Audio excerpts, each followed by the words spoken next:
Yesterday's Gemara in Beitzah Daf Hey, all the learning for this month of Elul as we conclude the month of Elul. And the next month is open for sponsorship for anyone who would like. But this past month, a wonderful month, a month that we learned Sukkah, a month that we're getting very much into the Masechta of Beitzah, has been generously sponsored as a Chanishmas, as a Rezel Basar Meir. I'm sure Neshama is ascending higher and higher, be Gan Eden Shalmailah. Of course, Olachel Men Vega Chaim Mesaj Simon Ezel Zarbas Gananda Di Basin Las Chaisei Selamin De Shalish Shomas Namim Shafiq Shekhan Shmon Bentina Dun Cham Ezel Mutchai Basin Li Brachas of Musa Dinin Rich in Minas Vega Vega Road Michal Zon Sel Uver Rivka Vasasheva. Now tells you Michal Esther Besach Shachli Yisrael as well as Chashich Vishal Chaim and Devaira and Shir Miriam Abbas Rezel Gittel. We are holding on a Dalit Amid Bees. We're 4 lines into the wide lines. We're in the middle of a discussion. A 2-day Yontif discussion. How apropos, sitting here today, this is Sunday's Daf, 2 days before Rosh Hashanah, a week before Yom Kippur and Sukkot. It's the time that we'll be learning this, living this. 2 days of Yontif, fascinating Siyata D'Shmaya. Let's see what the status is of 2 days of Yontif. So again, we had a statement, 3 lines from the wide line. What is the status of that? If an egg is born on one day to the next day, Rav said it is mutter, Rav Asi said it is aser. The Gemara suggested maybe Rav Asi holds Kedusha Achasi. The Gemara said it can't be because Rav Asi says you make Havdalah from day 1 of Yontif to day 2 on Yontif. Says the Gemara, you're right. It must be Rav Asi wasn't sure. He was misupik because he didn't want both Mechumra. And we concluded yesterday with the statement of Rav Zira that he liked that which Rav Asi said. The reason being, said Rav Zira, that even though nowadays we don't really have a suffix what day is Yontif. Proof in the pudding here in Eretz Yisrael, they celebrate only 1 day of Yontif. So we obviously know which day is Yontif. And yet in Chutz La'aretz we're still celebrating 2 days. What must be the reason? The reason must be, says the Rav Zira, the reason must be that it's called Kedusha Achas. Chazal made a din d'Rabbanan Kedusha Achas, and not because of a suffix. And we're going to see more about this today. Amar Abaye, 4 lines into the wide lines on Dalit Amid Beis, say the Rav Mistavra. Abaye argues on Rav Asi and Rav Zira, and he says, I like what Rav says, which means that it's going to be mutter. The Tanah we learned in the Mishnah. So originally, how did they make Rosh Chodesh?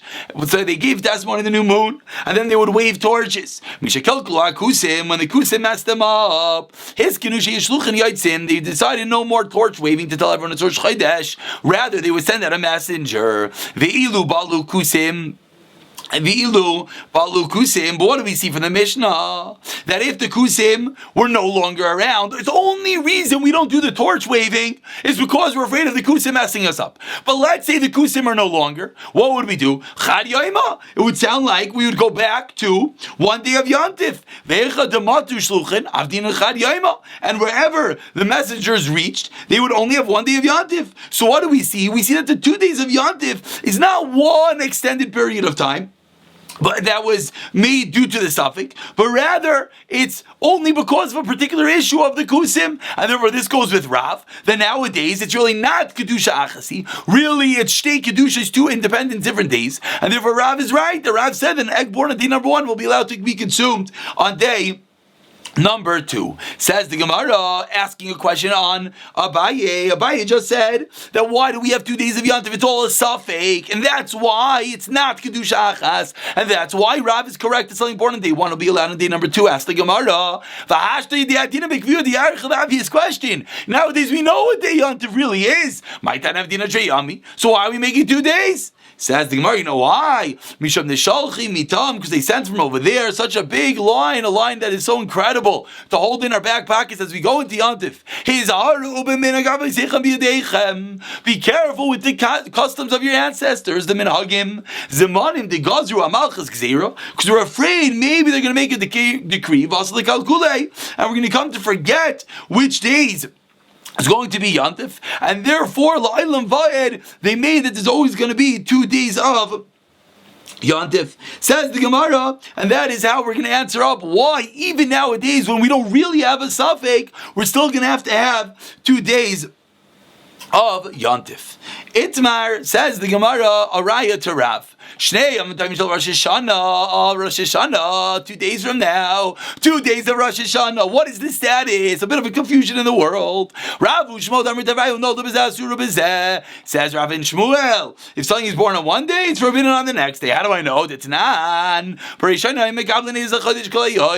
Originally, they would accept the new Eidos. When it came to Rosh Hashanah, they didn't know what day it was. The entire day, if someone came and said, I saw the new month, they would say, boom, today is Rosh Hashanah. Therefore, they would have to be machmir and stop doing malacha the entire day, even before the Eid came in, because you never know.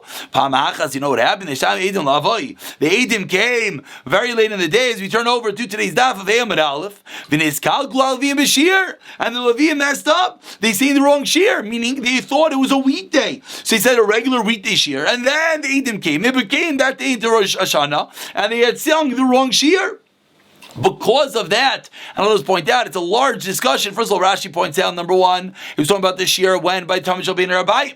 But I'll just point out, it's a large discussion why this is the issue. Why aren't this the carbon musaf the issue, right? On Rosh Hashanah, you bring a carbon musaf. So what's the issue? The issue is once you bring the carbon tamid, it shall be in Rabbayim, you're not allowed to bring a carbon musaf. So if they already brought the carbon tamid and then the Eidim came and they retroactively made it a whole day into Rosh Hashanah, so the Gemara is bothered, the Levium say the wrong song. Be bothered that you can't bring the carbon musaf on Rosh Hashanah.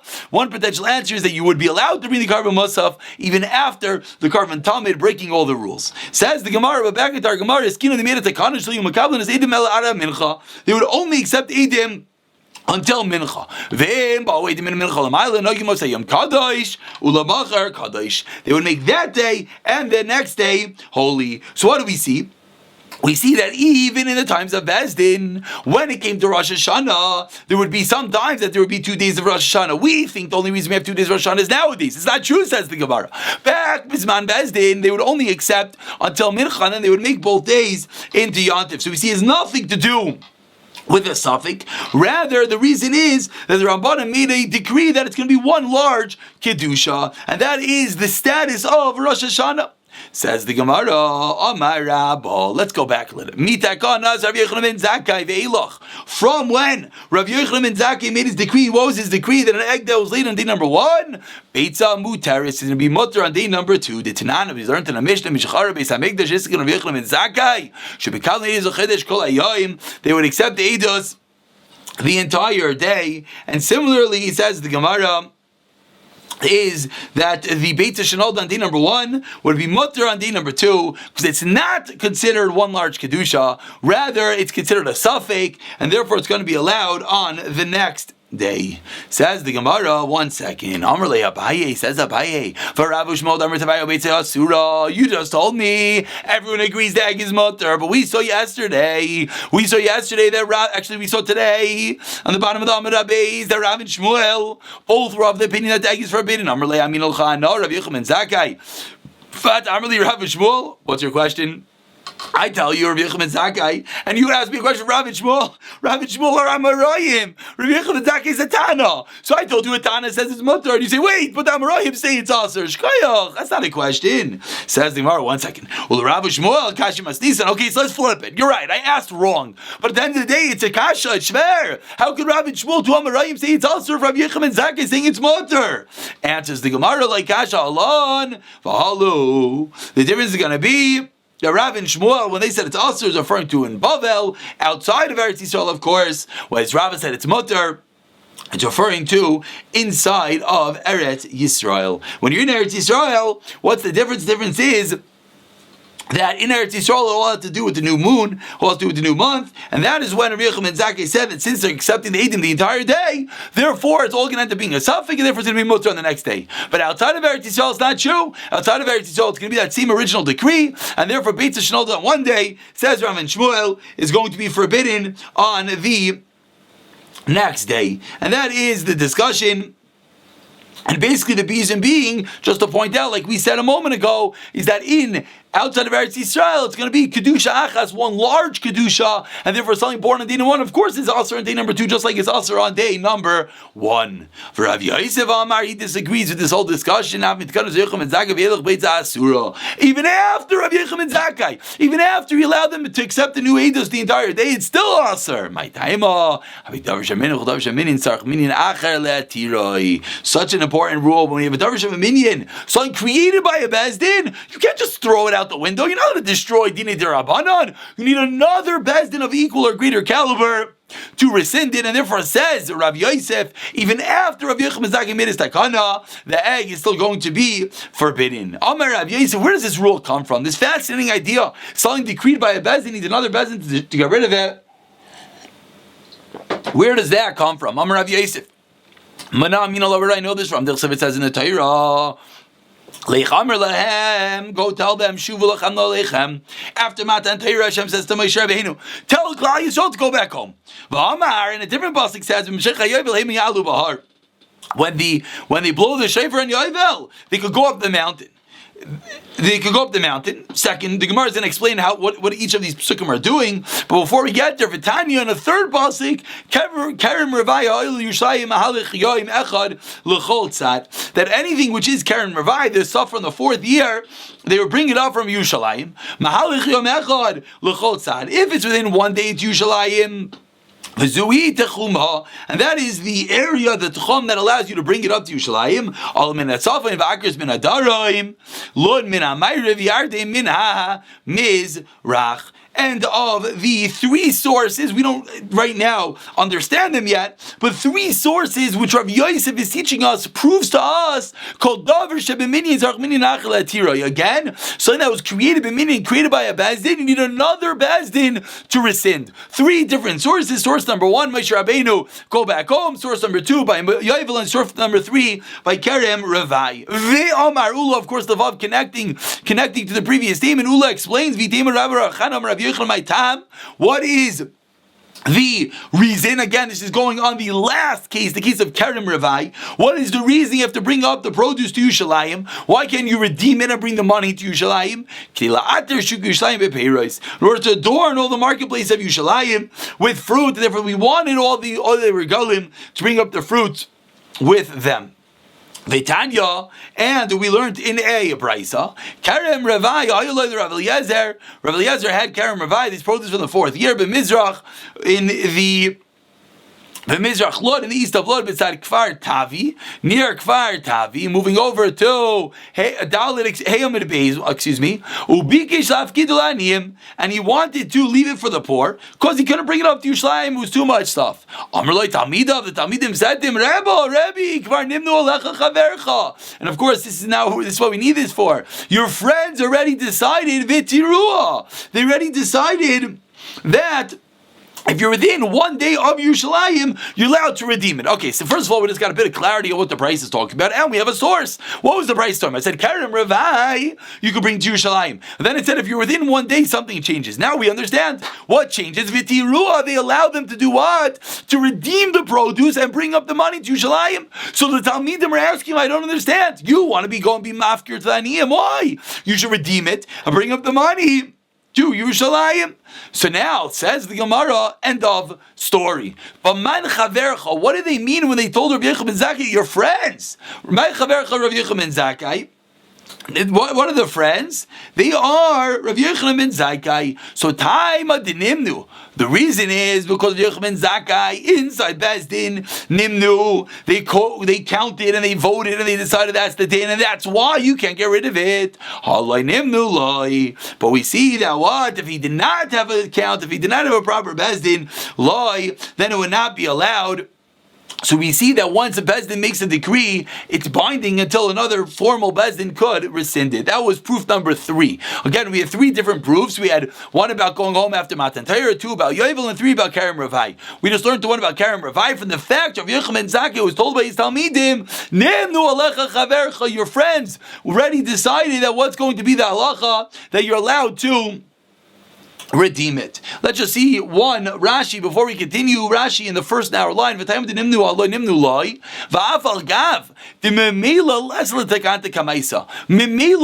takan is going to fall off. What was the whole point? They want to adorn Yerushalayim with the fruit, and if you redeem all the fruit, you're not going to have that.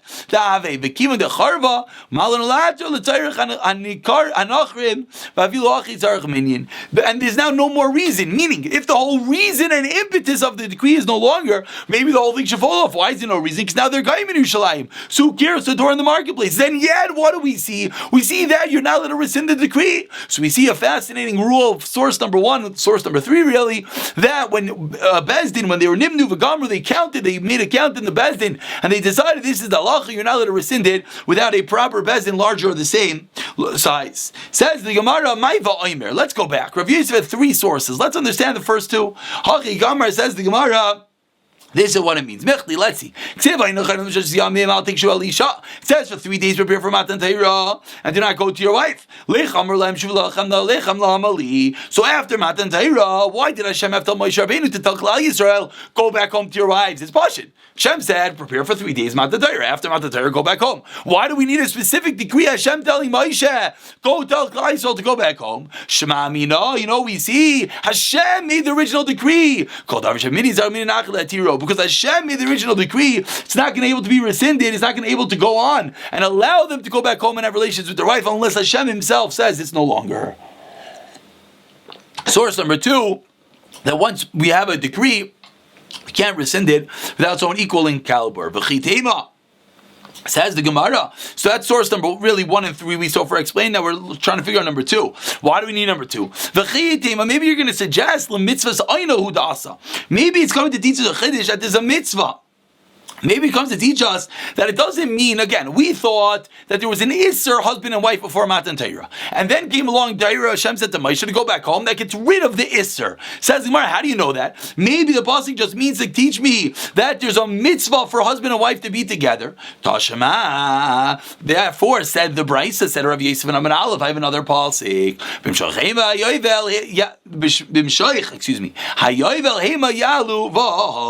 When they blow the shofar by Yovel, they go up the mountain. Let's understand. Mechli. Says the Shainim Bakar, the sheep and the cattle cannot graze on the mountain. Why do we need this pasuk? The pasuk teaches us that once a decree was made, you need another decree to end it, and therefore that's the third source. So 3 different sources that once we have a Bezdin saying this is the halacha, you can't just throw it out unless someone else gets rid of it. Source number 1, Hashem told Moshe Rabbeinu to tell the people to go back home, effectively removing the Isser of husband and wife. If that's not a good enough reason, because maybe that just comes to teach me that there's a mitzvah husband and wife to be together. Source number 2 by Yovel, and then we have source number 3 by Karim Ravai, that they said Nimnu Alecha Chavercha, that even though the reason for the decree is no longer because the Yerushalayim wasn't in Yiddish hands, so there's no reason anymore to bring up the fruit. Still, you're not allowed to just go and get rid of it unless you had Nimnu V'Gamru. Says the Gemara on the last line, maybe that this is only on a din daraisa. That's when you need another bezin to get rid of it. But maybe on din darabanan you do not have to. Tashema karem revai. That's why we had to bring down case number 3, because karem revai is a din darabanan. Karem revai darabanan. Even though karem revai is only a din darabanan, bring up the produce from the 4th year to Yerushalayim. V'ka'amar law.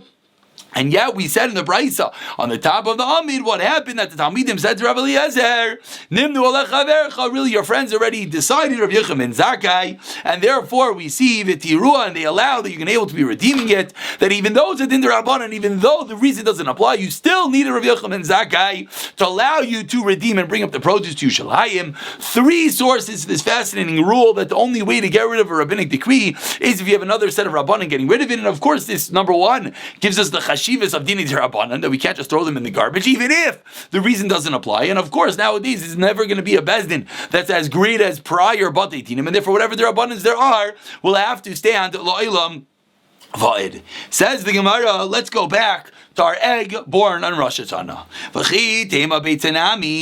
Maybe you're going to suggest that an egg as well. Amnu Allah Rav Yechim and Zakkai v'Shariyua. Rav Yechim and Zakkai as well decided that the egg is going to be mutter. Meaning, we know that Rav Yechim and Zakkai changed the status, how they accepted Eidos on Rosh Hashanah, that they let them accept it the whole day, thereby making the 2 days into a suffix and not one large kedusha. No, they only gave the testimony on the Eidos that they're allowed to accept the new moon, the new month, Rosh Hashanah, even after the Karban Tamid. However, they did not vote in the case of the egg, and therefore, that which Rabbi Shmuel said, therefore, the original din, that an egg born on one day is going to be also on the next day, even on Rosh Hashanah. Amrle Abayi, says Abayi to Rabbi Yosef, 1 second. Atu Beitzah b'minyan mihave. Was this whole din of a Beitzah, this din of a Beitzah born in day number 1, Asr in day number 2, was this really decided in a minyan and a Bezdin after they counted how many people were there? Beitzah be'idas talia milsa. No shaykhis. Really, Beitzah has to do with the new moon, which is really what we saw in Amud Aleph. It's our Eidos, it's our Beitzah, Yishtari Eidos, Yishtari Beitzah. They have to do with one and the same, because of course, if we accept Eidos the whole day, that means that the only reason why we're making tomorrow into Rosh Hashanah is one big suffix. If it's going to be one big suffix, then it should be mutter on the next day. If the opposite, if they stopped accepting Eidos the whole day, then what happens? Then it's all one big Kedusha. Then it makes sense that it's Aser. So it says Abaye, don't understand. It should go hand in hand. Once if Yechim and Zaki allowed you to accept Eidos the entire day, the egg should be mutter on the next day of Rosh Hashanah. Answers the Gemara. And excuse me, that's really just Abaye argues. Abaye argues on Rav Yosef. Says the Gemara, Amar le Ravada, Ravada v'Rav Shalman tarvayu mi bei Keluches Amri. They both said in the name of bei Keluches, Av mi teganu duchem en zagavei loch. Beitzah surah not like Abaye, like Rav Yosef said, my time, a new reason. So again, Abaye just came along and wanted to suggest, really the egg should be allowed. The egg should go hand in hand with the Eidos, like Rav Yochanan Zaki changed the Eidos rules, the egg rules should change. Comes along Rav Adav Rav Shalman, I say, no, a new reason. It's forbidden, you know why? Meir Yibana Beis HaMikdash. Mirta Hashem very fast, Beis HaMikdash shouldn't be rebuilt. V'yamru, people are going to make a mistake. Why? They're going to say, Ishtak, and last year, Milach Chalna Beitzah B'Yantav Sheni. Did we not eat an egg on the second day of Yantav that was born on day number 1? And they're going to think, Hashanami Nechol, you can even eat it nowadays. V'yadi, and they're not going to know, Ishtak, and last year, Shtei Kedusha Zim. There were 2 Kedushas, because it was one big Safek. V'hashta Kedusha Achasi. And now, once we have the Beis HaMikdash, it's going to revert back to being one Kedusha. And that is why, says Rav Shalman and Rav Ada, L'maisa Beitzah born on day number 1 is Aser, on day number 2 of Rosh Hashanah, for the concern that God willing the Beis HaMikdash will be built immediately, and we're going to make a mistake based on last year's halacha. He says, Mara, 1 second, he does not mean wait, if you're afraid of people thinking what happened last year, so you shouldn't accept Eidos the whole day for the same reason. People are going to say, last year you accepted it the whole day, we should do the same thing this year. At my time, what's the reason? Maybe Beis HaMikdash can be like, last year you accepted Eidos the whole day. So says the Gemara, don't, 1 second. Rav Yochanan Zakkai, you said we can accept Eidos all day. That's no good. Because if you can accept Eidos all day, maybe you'll make a mistake next year when the Beis HaMikdash is around. The Gemara answers an obvious and Pasha Teretz. Some Eidos Misura Bezdin. Who decides Eidos? Bezdin, of course. So Bezdin are going to remember the difference between last year and this year. Bezdin are going to say last year there was no Beis HaMikdash, so we accepted Eidos the entire day. This year there is a Beis HaMikdash, so we do not accept Eidos the entire day. But Beitzah l'chol masura. Beitzah has nothing to do with Bezdin. Beitzah is halacha for each and every person. And therefore says the Gemara, that is the reason why there'll be a split. The Rav Shalman and Rav Ada are correct that the Beitzah will be forbidden, even though we'll be able to accept the Eidos the whole day, because the Eidos we're not worried will get messed up next year, even though the Beitzah we are concerned, and we'll pick up in Mirta Hashem from Rava tomorrow.